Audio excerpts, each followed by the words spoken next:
오늘 우리에게 주신 말씀은 출애굽기 3장 1절에서부터 10절까지만 우리가 읽도록 하겠습니다. 출애굽기 3장 1절에서 10절 말씀 우리 함께 교독합니다. 제가 먼저 읽습니다. 모세가 그의 장인 미디안 제사장 이드로의 양떼를 치더니 그 떼를 광야 서쪽으로 인도하여 하나님의 산 호렙에 이르매 여호와의 사자가 떨기나무 가운데로부터 나오는 불꽃 안에서 그에게 나타나시니라. 그가 보니 떨기나무에 불이 붙었으나 그 떨기나무가 사라지지 아니하는지라. 이에 모세가 이르되 내가 돌이켜 가서 이 큰 광경을 보리라. 떨기나무가 어찌하여 타지 아니하는고 하니 그때 여호와께서 그가 보려고 돌이켜 오는 것을 보신지라. 하나님이 떨기나무 가운데서 그를 불러 이르시되 모세야 모세야 하시매 그가 이르되 내가 여기 있나이다. 하나님이 이르시되 이리로 가까이 오지 말라. 내가 선 곳은 거룩한 땅이니 내 발에서 신을 벗으라. 또 이르시되 나는 내 조상의 하나님이니 아브라함의 하나님 이삭의 하나님 야곱의 하나님이니라. 모세가 하나님 배웁기를 두려워하여 얼굴을 가리매 여호와께서 이르시되 내가 애굽에 있는 내 백성의 고통을 분명히 보고 그들이 그들의 감독자로 말미암아 부르짖음을 듣고 그 근심을 알고 내가 내려가서 그들을 애굽인의 손에서 건져내고 그들을 그 땅에서 인도하여 아름답고 광대한 땅 젖과 꿀이 흐르는 땅 곧 가나안 족속 헷 족속 아모리 족속 브리스 족속 히위 족속 여부스 족속의 지방에 데려가려 하노라. 이제 가라. 이스라엘 자손의 부르짖음이 내게 달하고 애굽 사람이 그들을 괴롭히는 학대도 내가 보았으니 이제 내가 너를 바로에게 보내어 너에게 내 백성 이스라엘 자손을 애굽에서 인도하여 내게 하리라. 아멘. 빛이 있으라. 안녕하십니까. 저는 1월 5일에 염산교회 중등부 교역자로 부임한 유민상 전도사라고 합니다. 다음 세대가 다른 세대로 전락하고 있는 이때 우리 다음 세대 친구들이 하나님의 세대로 세워질 수 있도록 함께 기도해 주시고 응원해 주시길 부탁드립니다. 우리 중등부에서는 이 설교 첫머리에 잠깐 자기 자신을 축복하는 시간을 갖는데요. 가능하시면 가슴에 손을 올리고 저를 좀 따라해 주시겠어요? 하나님은 나를 사랑하십니다. 나는 하나님의 자녀입니다. 하나님께서 우리를 부르셨습니다. 나는 그 부르심에 응답할 것입니다. 아멘. 부르신 자리에서 그 부르심을 따라 하나님 나라 확장해 나아가는 저와 우리 염산 성도님들 되시기를 축복합니다. 성경 읽기표에 따르면 우리는 오늘 창세기를 모두 마치고 내일 출애굽기로 들어갑니다. 여러분, 창세기의 끝이 어떻게 끝나죠?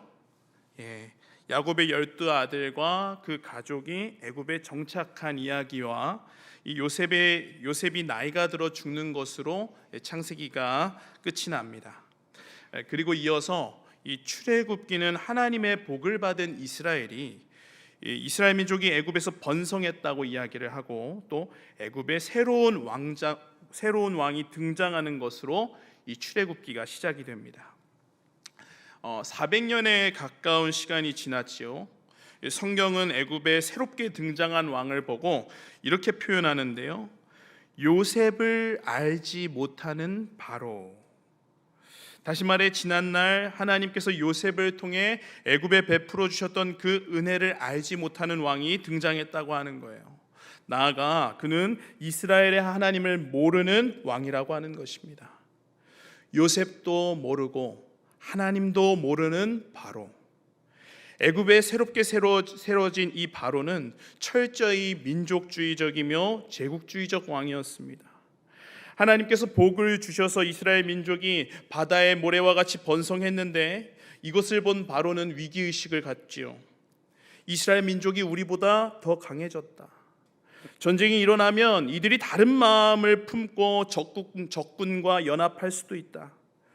이내 이 바로는 이스라엘의 갓난 아기들을 죽이도록 명령하는 그 반인륜적인 행위도 서슴지 않습니다. 나아가 영원토록 이스라엘을 애굽의 발 아래 두고자 그들을 핍박하고 고된 노역을 시키죠.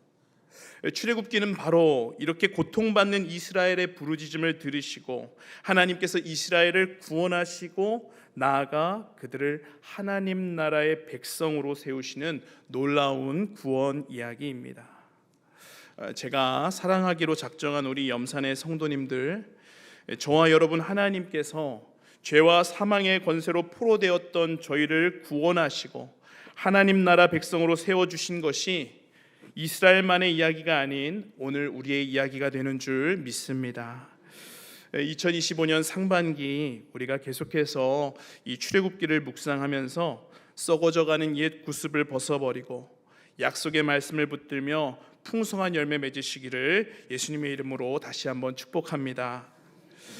오늘 본문은 그 구원의 이야기에 있어서 첫 시작이 됩니다.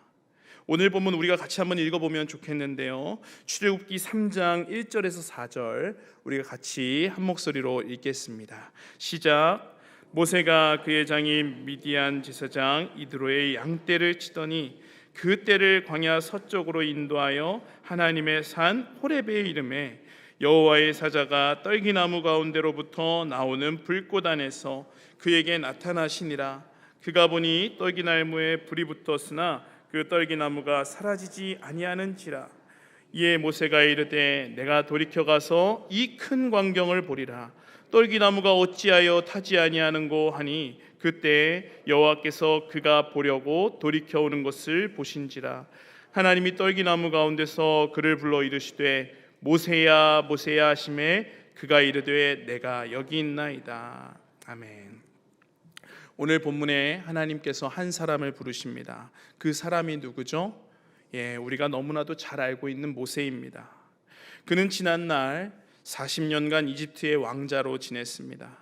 그러나 자신의 출생의 비밀을 알게 되었고 자신의 동족 이스라엘 사람이 이집트 사람에 의해 노역을 당하고 학대당하는 모습을 목격하게 되지요. 그때 모세는 자신 안에 올라오는 이 분노를 참지 못하고 그 자리에서 이집트 사람을 죽이고 맙니다. 그렇게 모세는 하룻밤 사이에 이집트의 왕자에서 살인자요 배신자 신세가 되어 미디안 광야로 도망하게 됩니다. 오늘 본문은 그렇게 미디안 광야에서 지낸 지가 40년이 흐른 시점이에요. 애굽에서 40년, 미디안 광야에서 40년, 모세가 이제 80세가 되었습니다. 한때는 그도 이스라엘을 위해 자신이 무언가 해야 한다라고 하는 책임의식을 가졌을 수 있었을 것 같습니다. 그래서 자신의 동족이 고통받고 있을 때 가만히 있지 못했던 것이겠죠. 40년 전만 하더라도 모세는 애굽의 왕자로서 애굽의 군사, 정치, 경제, 문화 모든 영역에 대해서 알고 있었고 애굽의 모든 것을 깊이 들여다볼 수 있었을 것입니다. 이때는 자신도 우리 민족을 위해서 뭔가 할 수 있을 것 같다고, 그래서 혹시 하나님께서 나를 이 이집트의 왕자로 세운 것이 아닌가 생각이 들었을 수도 있었을 것 같아요. 그러나 지금은 상황이 많이 달라진 거예요. 여러분, 10년이면 강산도 변한다고 하는데 무려 40년이라는 세월이 흘렀습니다. 머리도 하얘졌고 힘도 다 빠졌어요. 말도 이제는 어눌합니다. 그런데 그때 하나님께서 모세를 부르시더라는 거예요. 주 안에서 사랑하는 우리 염산교회 성도님들, 하나님께서 모세를 언제 부르셨다고요? 이제는 아무것도 할 수 없는 그때, 힘이 다 빠진 그때, 하나님이 그때 모세를 부르셨다고 하는 겁니다. 그렇습니다, 성도님들. 하나님께서는 어떤 사람을 부르십니까? 능력 있고 지혜롭고 가진 것이 많아서 부담 없이 섬길 수 있는 사람, 건장한 사람, 누가 봐도 민첩하고 탁월한 사람, 인정받는 사람을 하나님이 부르십니까? 그렇지 않다는 거예요. 오늘 말씀에 의하면 힘이 빠져 약해진 사람, 심지어 모세 자신도 하나님께서 자신을 부르셨을 때 내가 누구이니까 라며 답하고 자기 스스로도 자기 스스로를 기대할 수 없는, 도리어 그 사람을 하나님이 지금 부르고 계시더라는 거예요. 여러분, 말씀을 묵상하는데 그런 찬양이 나오더라고요. 날이 저물어 갈 때, 빈들에서 걸을 때, 그때가 하나님의 때. 여러분, 돌아보면 제가 살아계신 하나님을 처음 만났던 때도 제가 가장 약하고 초라한 때더라고요. 여러분, 저는 재수에 실패했습니다. 그리고 삼수를 했어요. 그리고 삼수를 실패했습니다. 제 스스로가 너무 초라하더라고요. 자존심도 상하고 부모님한테는 면목이 없고 하나님께는 너무 화가 나서 실망하고 원망해서 기도도 안 했어요. 그러다가 어느 날 이제 대화할 사람이 없으니까 이 삼수를 끝내면요, 주변에 사람이 없습니다. 남자는 다 군대에 가요. 하필이면 그때 교회도 바꿔서 정말 소통할 길이 없었어요. 혼자서 이제 밤에 불을 끄고 방에서 힘들게 입을 열어 기도를 하는데, 주님, 이게 맞습니까? 그런데요, 그때 하나님 만났어요.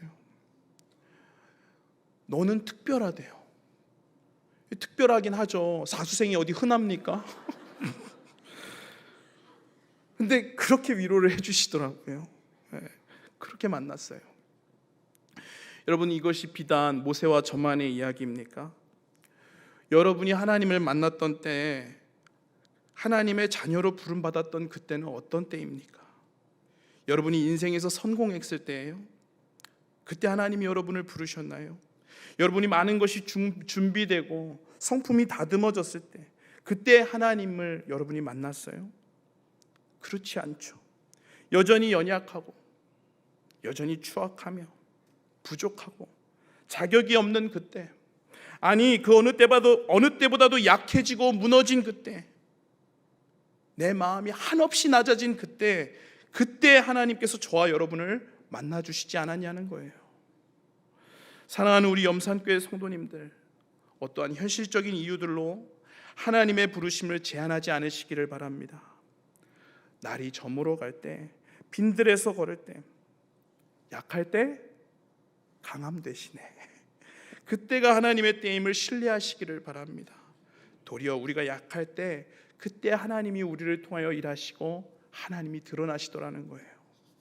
여러분, 오늘 말씀에 하나님께서는 지금 어디서 모세를 부르고 계십니까?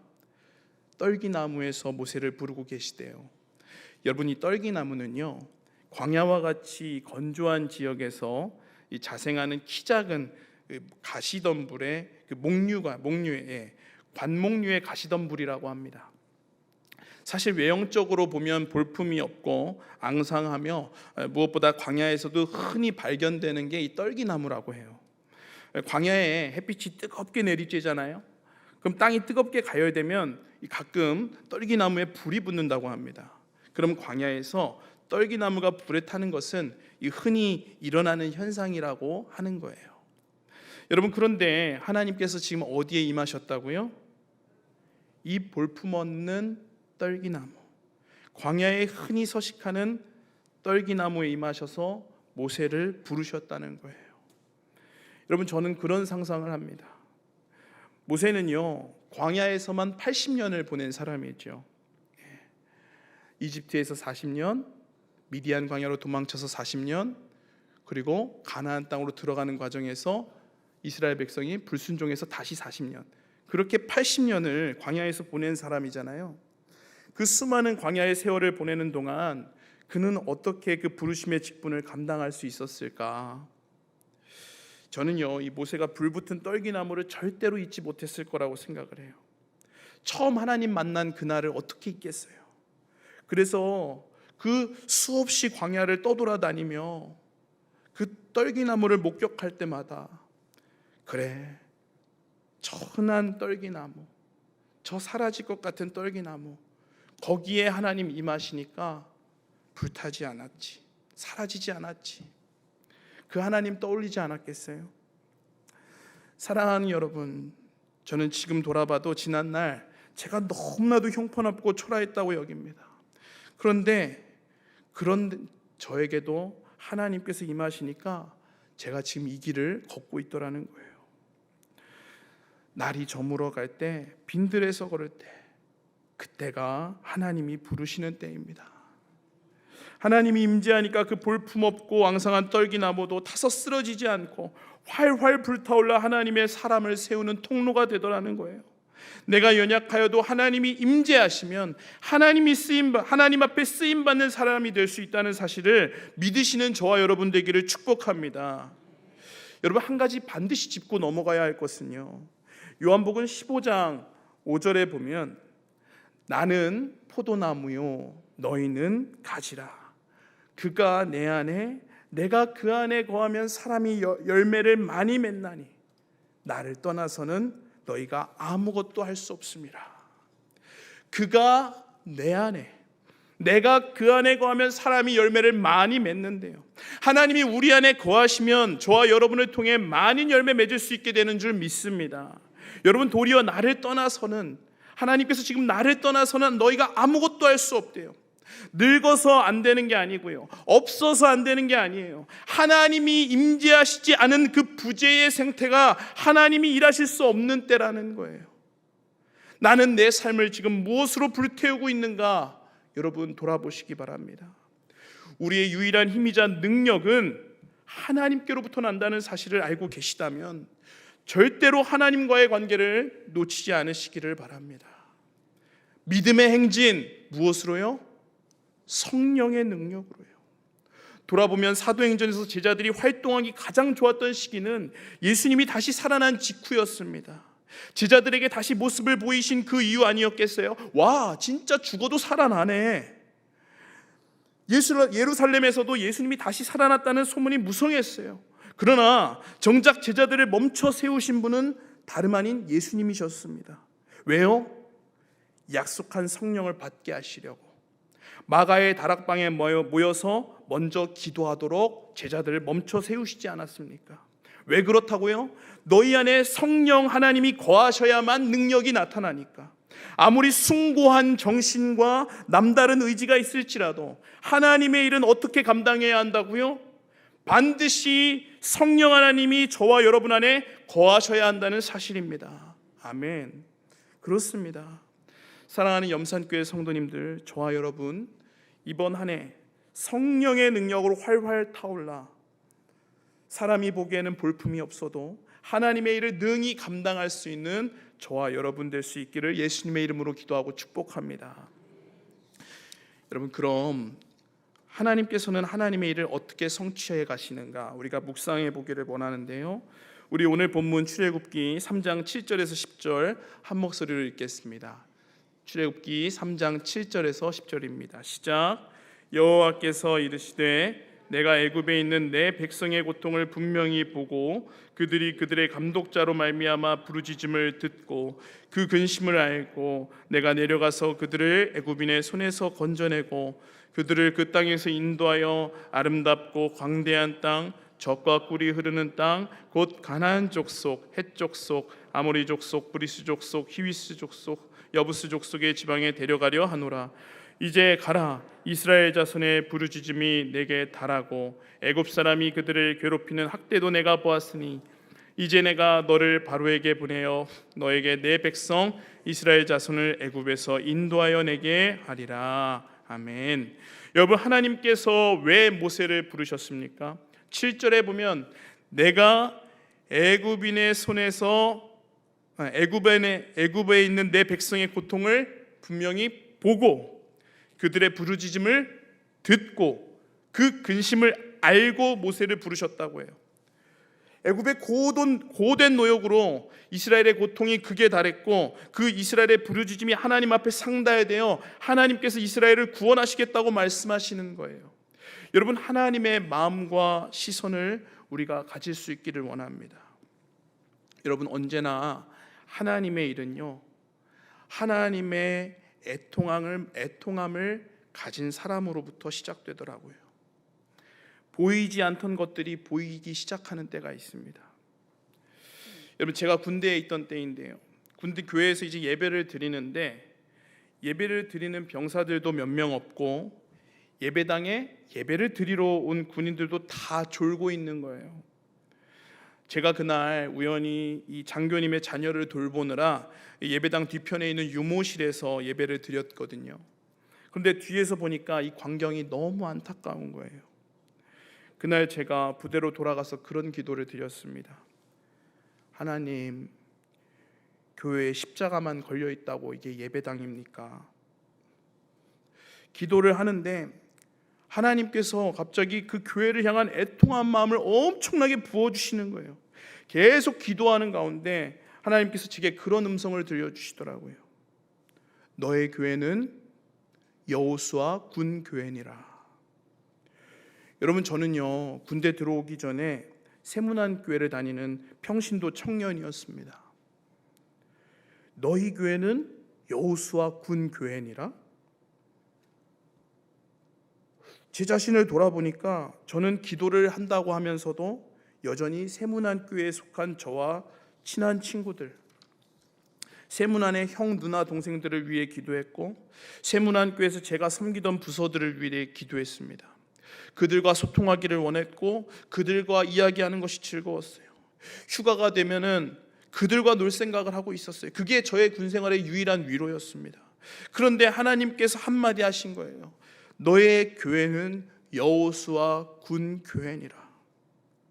여러분, 이 한마디가 저에게 얼마나 큰 변화를 가져왔는지 몰라요. 내가 지금 먼저 기도해야 할 곳은 여호수아 군 교회이구나.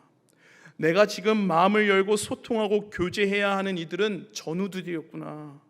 그때부터 제가 정말로 교회를 위하여 기도하기 시작했고 군종들과 나눔을 시작하였고 그들을 위해 기도하며 얼마나 많은 것이 변했는지 몰라요. 야, 내가 오늘은 너 위해서 기도할게. 너는 반드시 오늘 나를 위해 먼저 기도해. 그렇게 같이 기도하면서요 하나님의 일이 시작되더라고요. 하나님께서 놀랍게 역사하셔서 하나님을 믿는 중대장님이 부대로 오신 거예요. 군교회가 또 얼마나 부흥했는지 모릅니다. 놀라운 일들이 있었어요. 여러분, 제가 지금 무슨 말을 하는 겁니까? 하나님께서 내게 사인하고 보여주신 것, 그 애통한 지점, 아무에게나 보여주시는 것이 아니라 하나님께서 부르신 그 사람, 하나님이 임재하셔서 그 사람에게 보여주셨다는 거예요. 여러분, 그 애통함 소멸하지 마시고 그 애통함을 품고 기도하시기 바랍니다. 그럼 나에게 부어주신 그 애통함이 점점 더 커지고 그 자리가 하나님이 부르신 자리라는 것을 인정하게 되며 주님의 일이 시작되더라는 거예요. 주 안에서 사랑하는 우리 염산의 성도님들, 최근에 다큐멘터리를 보았는데 요양원에 한 어르신이 계셨어요.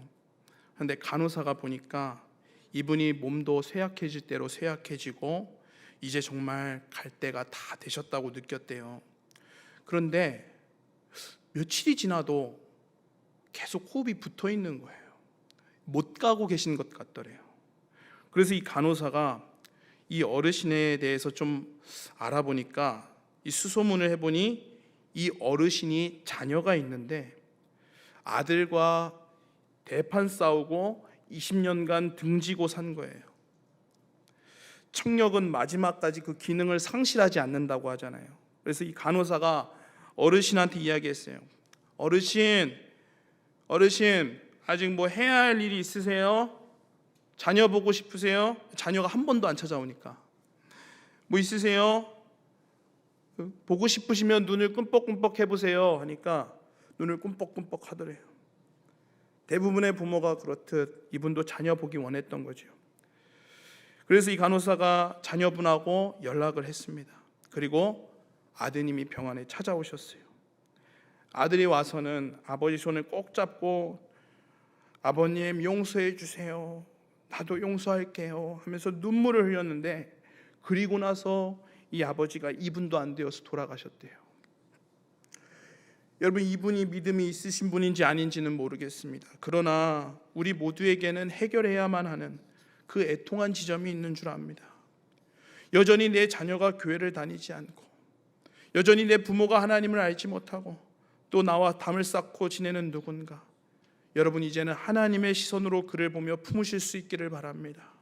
또한 하나님께서 보내신 그 부서의 자리, 그 또한 나의 생각이 아닌 마음으로 품으시기를 바랍니다. 그것이 하나님의 부르심에 응답하는 것이며 여러분의 삶을 통해 하나님께서 영광 받으시는 줄 믿습니다.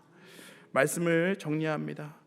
사랑하는 염산교회 성도님들, 혹시나 나는 이제 힘이 없고 가진 것도 없기 때문에 조용히 내 삶을 살리라 하며 스스로를 제한하고 있지는 않습니까?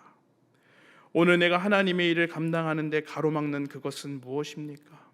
나의 연약함입니까? 부족함입니까? 모세는 언제 부름받았습니까? 그는 이제는 아무것도 할 수 없다고 스스로를 체념하고 있는 그 80세의 불붙은 떨기나무 앞에서 하나님의 부르심을 입습니다. 하나님의 일은 사람의 힘과 능이 아니요 하나님의 임재로부터 시작됩니다. 하나님께서 어느 곳으로 나를 부르십니까? 하나님의 애통함이 있는 그곳으로 우리를 부르십니다. 그 애통함을 가지고 기도하며 하나님의 부르심에 응답해 나아가는 저와 우리 염산의 성도님들 다 되시기를 예수님의 이름으로 기도하고 축복합니다.